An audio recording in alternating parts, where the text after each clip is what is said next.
Hello and welcome to A1 channel. Kowloon Walled City was a legal glitch in the matrix. Because Hong Kong wanted to demolish KWC and the residents protested, China and Hong Kong started negotiating who actually controlled Kowloon Walled City. Right in the middle of the negotiations, the Japanese invaded Hong Kong in 1941. Japan had a way of invading at the worst times, leading to the Japanese Navy being known as the Great Inconvenience, citation needed. Anyway, around 1950, lots of refugees poured into the city from China's civil war. The huge amount of squatters were too difficult to remove, so both Hong Kong and China thought it was best if they didn't talk about the problem, and maybe the problem would go away. I adopt the same policy about the hornet's nest outside my front door, but, so far, no luck. So imagine 10,000 people in a 0.01 square mile city, and the only response to their pleas from the HK government is for the government to whistle louder. KWC became a completely unregulated city. Unrestricted construction occurred with zero architectural planning, and residents themselves hooked up their own electricity and hired contractors to do the plumbing. Buildings were built, and then taller buildings were built over those buildings, so that virtually no sunlight reached the ground level of the city. Walking through the alleys, it was eternal dusk. The city eventually reached a population of about 33,000 people, which, in my professional opinion, is too many people. Believe me, I'm an expert.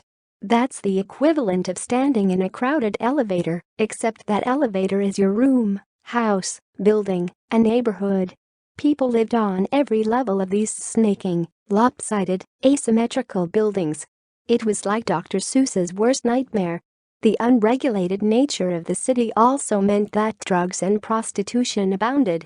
Most people were afraid to go into the city, since the police were also afraid to go into the city. The triads gained control of KWC and ran it with impunity.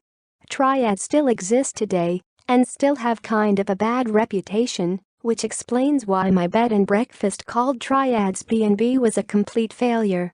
But it wasn't all horrifying news. Most of the people inside the city were not criminals. They were poor people who couldn't get licenses for their particular trade. The city filled with unlicensed doctors, dentists, metalworkers, butchers, and more, who all lived peacefully with the other several thousand inhabitants for decades. The walled city became a tight-knit community of neighbors who learned to rely on each other when they realized no one else was looking out for them. Most of the former residents don't remember the city as the horrific enclave of sin that everyone else pictures. They remember it fondly. It was a city that took them in when they had nowhere else to go and provided them with a life. In the end, Hong Kong demolished KWC.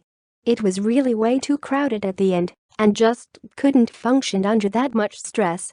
But to its credit, not a single building collapsed in the history of KWC. It might have taken the combined work of people taking shifts to push on their living room ceilings, but it worked. I actually visited the former area of Kowloon Walled City recently and wrote about this unbelievable